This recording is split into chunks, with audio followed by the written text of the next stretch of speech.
दोस्तों, आज की कहानी है शादी के बाद का सौदा। एक ऐसी दुल्हन की दास्तान जिसकी पहली रात ही जिंदगी का सबसे बड़ा इम्तिहान बन गई। तो चलिए शुरू करते हैं ये सफ़र। लेकिन आगे बढ़ने से पहले चैनल को सब्सक्राइब कर लीजिए और वीडियो को लाइक करना मत भूलिएगा, ताकि ऐसी ही और भी कहानियाँ आप तक पहुँचती रहें। काव्या लाल जोड़े में सजी दुल्हन बनी बैठी थी। चेहरा शर्म से झुका हुआ था, लेकिन दिल में एक मीठा सा सपना पल रहा था। अब जिंदगी बदल जाएगी, पति के साथ नए सपने सजाएंगे।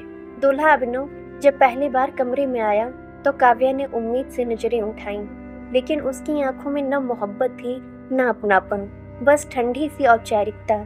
यह शादी हमारे परिवार की डील थी काव्या, उम्मीद है तुम समझोगी। पहली ही रात उसने इतना कह दिया। काव्या का दिल जैसे किसी ने तोड़ दिया हो। अगले ही दिन काव्या ने देखा इस घर का हर सदस्य उसे अजीब नज़र से देखता है। सास उसे बार बार याद दिलाती, तुम्हारे मायके ने हमारा बड़ा बिजनेस डील कराया है, अब तुम इस घर का हिस्सा हो तो निभाना भी उसी तरह पड़ेगा। देवर विक्रम की नजरें कुछ ज्यादा ही देर तक उस पर ठहरती। ससुर कभी कभी मीठी बातें करते तो कभी उसे किसी सौदे की तरह समझते। धीरे धीरे काव्या को समझ आ गया, ये घर एक परिवार नहीं बल्कि एक खेल का मैदान है। अभिनव ऑफिस के नाम पर ज्यादातर बाहर रहता, रात को कमरे में आता भी तो बस काम की बातें करता। काव्या ने कई बार कोशिश की, अभिनव क्या तुम मुझसे थोड़ी देर बैठकर बात नहीं कर सकते? लेकिन उसका जवाब हमेशा ठंडा होता, मेरे पास फालतू चीजों के लिए वक्त नहीं है। काव्या का दिल हर दिन अकेलेपन महसूस करने लगा। एक शाम काव्या छत पर अकेली खड़ी थी, तभी देवर विक्रम उसके पास आया। भाभी, इस घर में आपको अकेलापन बहुत सताता होगा, अगर आप चाहो तो मैं आपका साथी बन सकता हूँ। काव्या सन्न रह गई। उसने डांटकर उसे दूर भेज दिया, लेकिन उसके शब्द दिल में चुभ गए।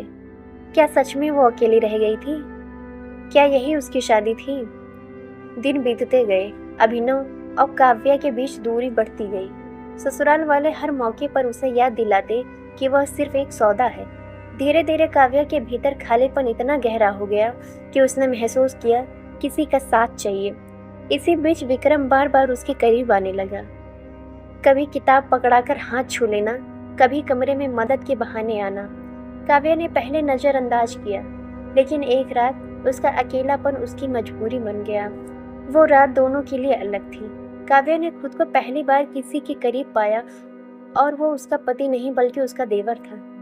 सुबह जब आईने में खुद को देखा तो उसके मन में सवाल था, क्या मैं पाप कर रही हूँ या मैं सिर्फ अपनी जिंदगी जी रही हूँ? दिन बीतते गए और काव्या व विक्रम का रिश्ता और गहरा हो गया। अब चोरी छिपे नजरें मिलाना, अकेले मिलने के बहाने बनाना उनकी आदत बन गई। लेकिन हर बार काव्या के मन में एक डर था, अगर ये राज खुल गया तो उसका संसार बर्बाद हो जाएगा। और सबसे बड़ा डर, कहीं उसके दिल में विक्रम ही सचमुच जगह न बना ले। एक दिन काव्या ने अनजाने में ससुर और विक्रम की बातें सुन ली। काव्या को इस घर में लाना ही हमारा असली सौदा था, उसकी प्रॉपर्टी और मायके का पैसा हमारे हाथ आना चाहिए। काव्या का दिल दहल गया। तो ये सब कुछ पहले से प्लान था, उसकी शादी, उसका अकेलापन, यहाँ तक कि विक्रम का उसके करीब आना भी। काव्या ने उस रात खुद को वादा किया, अब मैं किसी का खिलौना नहीं बनूंगी।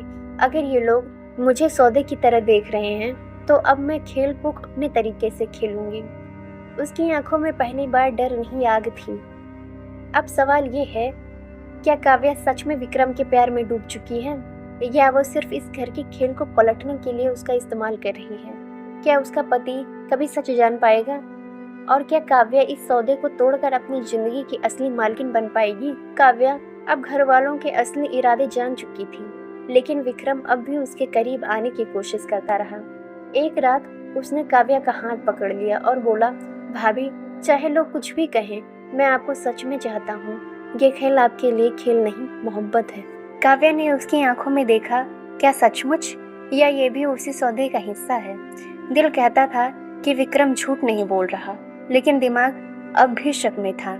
अभिनव को अचानक काव्या में बदलाव नजर आने लगा। वो पहले की तरह चुप और टूटी हुई नहीं रही, बल्कि उसकी आंखों में अब आत्मविश्वास झलकता था। लगता है तुम मुझसे कुछ छुपा रही हो काव्या, अभिनव ने शक से कहा। काव्या ने होठों पर हल्की मुस्कान ला दी, जो तुमने छुपाया वही मैं भी कर रही हूँ। अभिनव समझ नहीं पाया, लेकिन दिल में पहली बार बेचैनी हुई। ससुर ने विक्रम से कहा, काव्या अब तुम्हारे बस में है ना?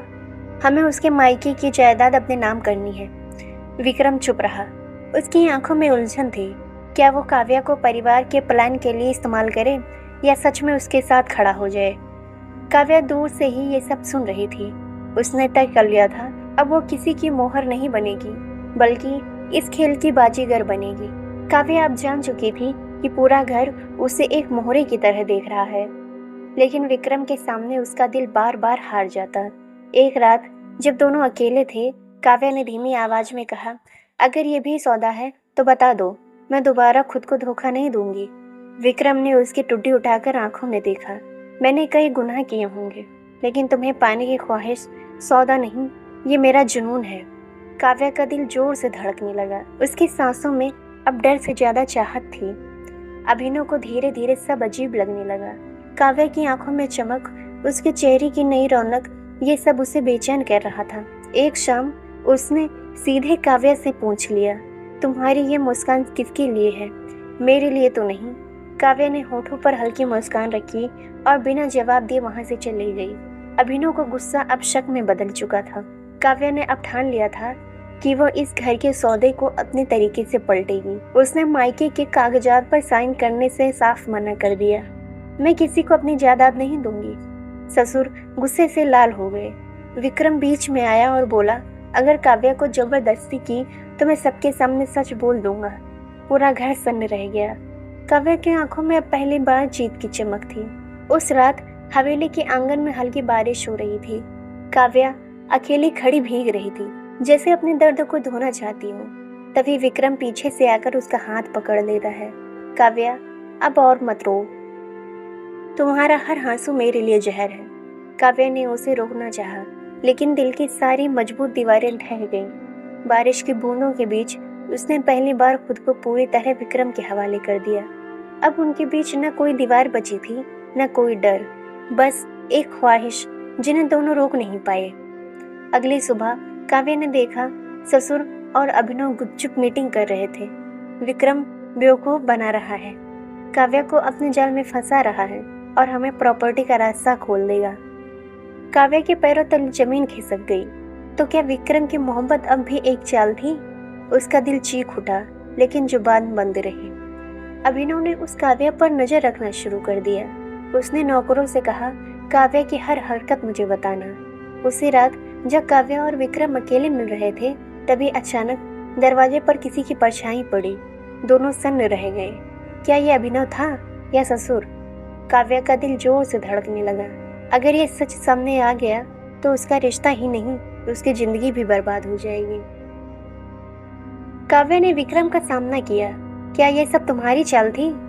मैंने सुना तुम भी सौदे में शामिल हो। विक्रम की आंखों में दर्द उतर आया।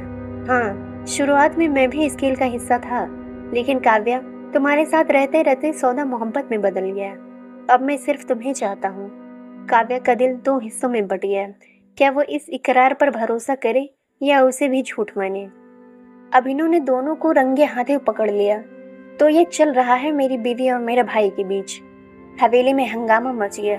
ससुर ने मौका देखकर कागज काव्या के सामने रखे। तुरंत साइन करो, वरना सबको तुम्हारा राज बता दूंगा। लेकिन इस बार काव्या कांपी नहीं। उसने कागज उठाए और सबके सामने आग में फेंक दिया। अब कोई सौदा नहीं होगा, मेरी जिंदगी मेरी है। अभिनव गुस्से में विक्रम पर टूट पड़ा। दोनों भाइयों में जबरदस्त झगड़ा हुआ। सच का बोझ घर की दीवारें भी नहीं सह पाईं। हर कोई एक दूसरे की चाल उजागर करने लगा। उस अफरा तफरी में काव्या ने एक फैसला लिया। मैं यहाँ किसी की बीवी या बहू बनने नहीं आई थी, मैं अपने जिंदगी की मालकिन बनने आई हूँ। वो हवेली छोड़कर निकल गई। पीछे सब रिश्ते जलते रह गए और काव्या अपनी आज़ादी की ओर बढ़ गई। काव्या अब शहर में अपनी नई पहचान बना रही थी। उसने अपने मायके की जायदाद बचाई और उसी में नया बिजनेस शुरू किया। विक्रम कई बार उसे मनाने आया, लेकिन काव्या ने साफ कहा, मोहब्बत अगर सौदे से शुरू हो तो उस पर जिंदगी नहीं बनाई जा सकती। उसकी आंखों में अब मजबूरी नहीं, बल्कि जीत की चमक थी। काव्या ने साबित कर दिया कि औरत चाहे तो खेल की मोहरों को मात देकर खुद खेल की मालकिन बन सकती है। तो दोस्तों, ये थी शादी के बाद का सौदा की पूरी कहानी। आपको काव्या का ये सफ़र कैसा लगा कमेंट में ज़रूर बताइएगा। अगर कहानी अच्छी लगी हो तो इसे लाइक कीजिए, अपने दोस्तों के साथ शेयर कीजिए और चैनल को सब्सक्राइब करना मत भूलिएगा, क्योंकि आगे और भी इंटरेस्टिंग कहानी आने वाली हैं।